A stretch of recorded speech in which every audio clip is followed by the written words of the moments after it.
শ্রীলঙ্কায় ইস্টার সানডের প্রার্থনায় হামলার পর বাংলাদেশের গির্জাগুলোতে সতর্ক প্রহরা বসিয়েছে পুলিশ। সকালে ইস্টার সানডের আনুষ্ঠানিকতায় ছিল পর্যাপ্ত নিরাপত্তা। তারপরও শ্রীলঙ্কার সিরিজ বোমা হামলার পর রাজধানীর বিভিন্ন গির্জায় পুলিশ মোতায়েন করা হয়। বিকেলের দিকে কোনো ধরনের আনুষ্ঠানিকতা না থাকলেও পুলিশের পক্ষ থেকে সতর্কতামূলক ব্যবস্থা গ্রহণ করা হয়েছে বলে জানান তেজগাঁও জোনের উপ পুলিশ কমিশনার বিপ্লব কুমার সরকার। কার্ডিনাল প্যাট্রিক ডি রোজারিও শ্রীলঙ্কার ঘটনায় দুঃখ প্রকাশ করে জানিয়েছেন, পৃথিবীতে এ ধরনের হানাহানি বন্ধ হোক। বাংলাদেশে খ্রিস্টান ধর্মাবলম্বীদের নিরাপত্তা নিয়ে কোনো অভিযোগ নেই বলেও জানান তিনি।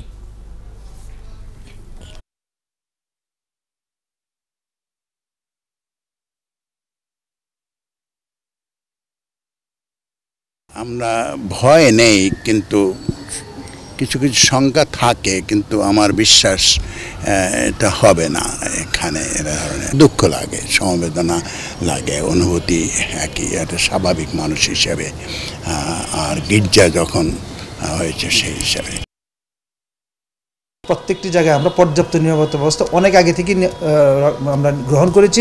শ্রীলঙ্কার ঘটনাটির কোনো রেশ যদিও আমরা বাংলাদেশে না পড়ে সেই ব্যাপারে আমরা সতর্ক রয়েছি।